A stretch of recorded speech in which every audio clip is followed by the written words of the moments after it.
Imagine, if you will, a world where the most widely accepted truths are ripe for re-examination.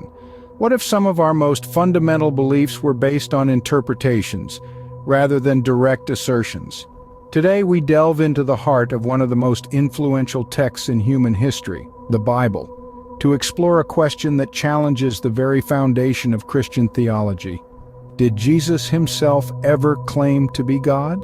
From the many accounts of Jesus' life in the New Testament, we find numerous instances where he is referred to as the Son of God or Lord.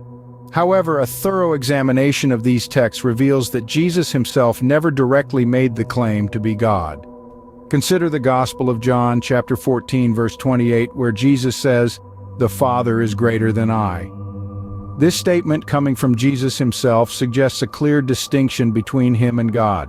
It implies a hierarchy where God is superior, a sentiment seemingly inconsistent with the notion of Jesus himself being God.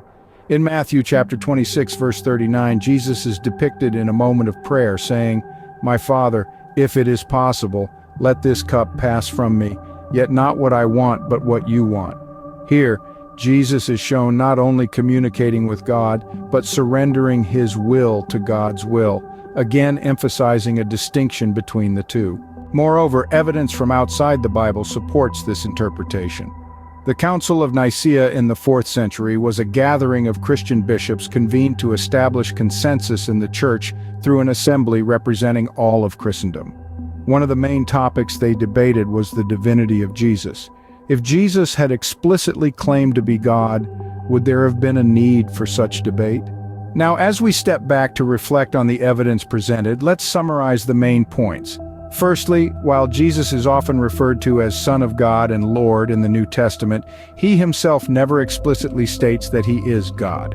Secondly, in several instances, Jesus draws a clear distinction between himself and God, suggesting a hierarchy. Finally, historical events like the Council of Nicaea indicate that the divinity of Jesus was a topic of debate, implying that Jesus' identity as God was not a universally accepted fact based on his own words. This exploration is not meant to challenge faith, but rather to enrich our understanding of it. In the quest for truth, it is essential to question, to explore, and to seek evidence. And in doing so, we may find that the world and its beliefs are even more complex and fascinating than we ever imagined.